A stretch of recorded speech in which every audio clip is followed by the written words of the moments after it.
नमस्कार दर्शक बंधु प्रियास किचन ने आपण मानक अनेक अनेक स्वागत।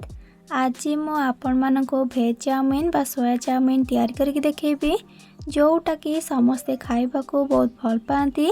आको मु टिके अलग भाव तैयारी करी जहाँकि भेज चाउमीन टेस्ट को आउरी अधिका बढ़े देव। तेबे आपण ए भेज चाउमीन रेसिपी को बनाया वीडियोटी को फुल वॉच करंतु। आशा करछि आज भेज चाउमीन रेसिपीटी आपण मानक भल लागिबो। भल लागिले प्लीज वीडियोटी को लाइक शेयर और सब्सक्राइब करनेबे। आ पाखरे थिबा छोट बेल आइकन ऑल क्लिक करिवे जहाद्वारा मो अपलोड करथिबा मो समस्त वीडियो नोटिफिकेशंस आपण सर्वप्रथमे पाई परिबे। तेबे चलंतु डेन न करी आज रेसिपी को स्टार्ट करनेबा।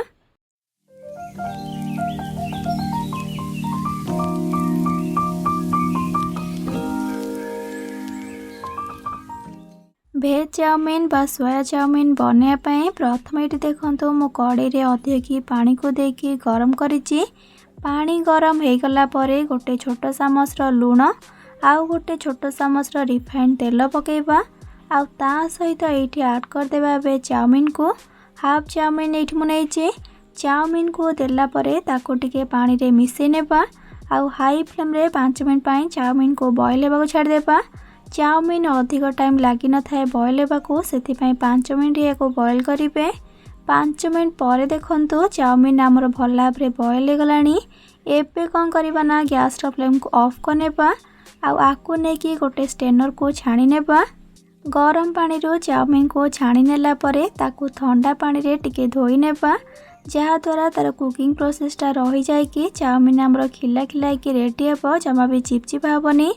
जदि मु देइथिबा छोट छोट टिप्स को आपण फॉलो करिवे ताहले देखिबे आपणकर चाउमीन बिल्कुल गोटा गोटा रहिबो।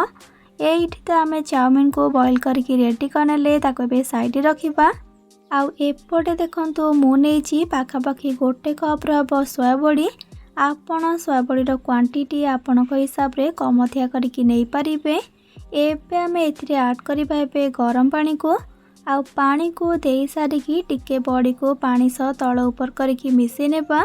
आउ ताको 5 मिनट पाई टिके छाड़ी देबा जहा द्वारा बड़ीटा नरम हो जिवो। 5 मिनट पर देखंतु सोया बड़ी आमर नरम होगी साइज रे पूरा डबल हो गलानी। एबे आकु नेकी ठंडा पानी रे 2 ରୁ 3 थर धोईकी आन देबा। एइठी देखंतु बड़ी को मु धोईकी आन देली। एबे कौन करबा ना बड़ी को भल भाव चिपु नेबा जहा द्वारा तार एक्स्ट्रा पानी सब बाहर जिवो। सोया बड़ी को चाउमीन देले पूरा मार्केट परिका टेस्ट आसए। खाइबा को भी चाउमीन भल लगी थाए। एइठी एबे देखंतु सबु सोया बड़ी को आमे चिपुड़ी की रेडी करनेले ताको एबे साइड रखिबा। आ नेक्स्ट प्रोसेस को जीवा चलंतु। एपटे देखंतु मु गैस ऑन करके से सेम कड़े को बसेकी सेथिरे दउची पाखापाखी गोटे बड़ चामच रिफाइंड तेल भल भाव गरम होगा परे सेथिरे गोटे छोट चामच कटा रसुण को पकेबा। आउ ता सहित गोटे छोट चामच कटा अदा को पकेबा।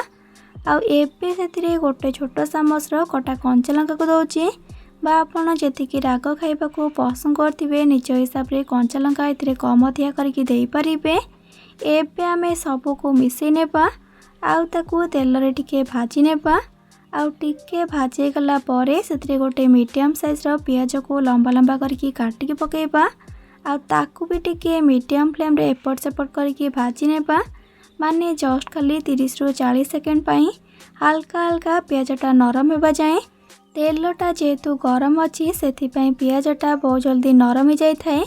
आपण पियाज को गोल्डन ब्राउन कलर करके भाजबेनी। एइठी देखि पारले पियाज आमर भाजी गला। एबे आम एथिरे गोटे कप कटा गाजर को पकेबा। आउ ता सहित गोटे कप कटा बीट को दउची। आउ एबे सेथिरे गोटे कप कटा कैप्सिकम को देबा। आउ एबे एथिरे आमे जो सोया बड़ी को गरम पानी रे भेजे की चिपुड़ी की रखिथिले ताकू आनिक देबा। आउ ता सहित स्वाद अनुसार लुण पकेबा। आउ सबू को भल भाव मिक्स करनेबा। आउ गैस फ्लेम को मीडियम रे रखिकी याको गोले गोले की पाखापाखी 4 ରୁ 5 मिनट पाई भाजी नेबा जहा द्वारा सबू वेजिटेबल्स आउ सोया बड़ी भल भाव भाजी जिवो। मने रखिबे वेजिटेबल्स को अधिक सिझेकी भाजबेनी। हल्का हल्का क्रंची थिबो जेमती सेही परिया को भाजीबे। आगरू भी मो चाउमीन बहुत सारा रेसिपी मो चैनल अपलोड करिछि। आपण से सब वीडियो को देखिया पई चाहुतिले ए वीडियोर तळे थिबा डिस्क्रिप्शन बॉक्स रे तार लिंक सब को पाई परिबे। पाखापाखि 4 ରୁ 5 मिनट भाजी देला परे एठी आपण देखि पारथिबे सब वेजिटेबल्स आ सोया बड़ी हमर एठी बढ़िया भाबरे भाजी गलानी। एही परी सब जिंस भल भाबरे भाजी गला परे जाय कि आमे एथिरे बॉईल करके रखिथिबा चाउमीन सब को ऐड करनेबा आ सब को एबे मिक्स करनेबा। एबे आको पूरा भल भाबरे मिक्स करिबा दरकार नहीं, हल्का मिक्स कले चलिबो कारण आमे बाकी सब इंग्रेडिएंट ऐड करला परे सेतेबेले मध्य भल भाबरे मिक्स करिबा। एथिपाई याको आमे टिके मिक्स कले कारण बाकी सब जिनस ऐड कला भितरे वेजिटेबल सोया बड़ी हमर तळ लागि कि पड़ी जाय पारे। सेथिपाई एठी आपण देखि पारछंती ना सब जिनस एबे हल्का मिक्स हे गलानी। एबे हम एथिरे गोटे छोट चामच डार्क सोया सॉस पकेबा आ ता सहित सेथिरे 2 बड़ चामच टमाटो केचप दउची बा आपण चाले टमाटो सॉस मध्य देई परिबे। आ एबे सेथिरे गोटे बड़ चामच चिली सॉस दउची बा चिली सॉस आपण निज हिसाब रे ऐड करि परिबे। एबे हमें आधा छोट चामच गोलमरीच गुंड पकेबा आ ता सहित 1/3 टीस्पून दालचीनी गुंड पकेबा। आ एबे सेथिरे देबा चाउमीन मसला 5 टंकिया जो पाउच वाला चाउमीन मसला मिले सेथिरु गोटे पैकेट दउची पाखापाखि गोटे छोट चामच हबो। एबे सब को भल भाबरे मिक्स करनेबा आउ ताको कंटिन्यूअसली गोले गोले की मीडियम टू हाई फ्लेम रे पाखापाखि 3 ରୁ 4 मिनट खंडे कुक करनेबा। जदि आपण को एमती मिक्स करिबा प्रॉब्लम हेउथिबो ताले आपण 2टा कंटा चामच साहाय्य मध्य मिक्स करि परिबे। पाखापाखि 3 ରୁ 4 मिनट खंडे गोले गोले की कुक कला परे एठी हमर एबे प्रस्तुत होय गला सुपर टेस्टी मार्केट रे मिलुथिबा वेज चाउमीन बा सोया चाउमीन।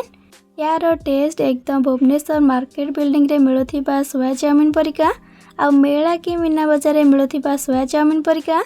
एबे हमें गैस रा फ्लेम को ऑफ करनेबा। तेबे आपण मो पारे वेज चाउमीन को घरे ट्राई करंतु आ बने के खाइला परे किपर लागिला मते कमेंट सेक्शन में निहाती भाबरे जणैबे। भल लागिथिले प्लीज वीडियो को लाइक करिवे, सांग मानक सहित शेयर करिवे। चैनल नुआ थिले प्लीज चैनल को सब्सक्राइब करनेबे आ पाखरे थिबा छोटो bell icon all option click करिवे जाद्वारा मो अपलोड करथिया मो समस्त वीडियो नोटिफिकेशंस आपण सर्वप्रथमे पाई परिबे। तेबे आज बाय रहउची पुणी आसीबि नुआ एक रेसिपी नेकी से पर्यंत रहिली। लव यू ऑल, जय जगन्नाथ।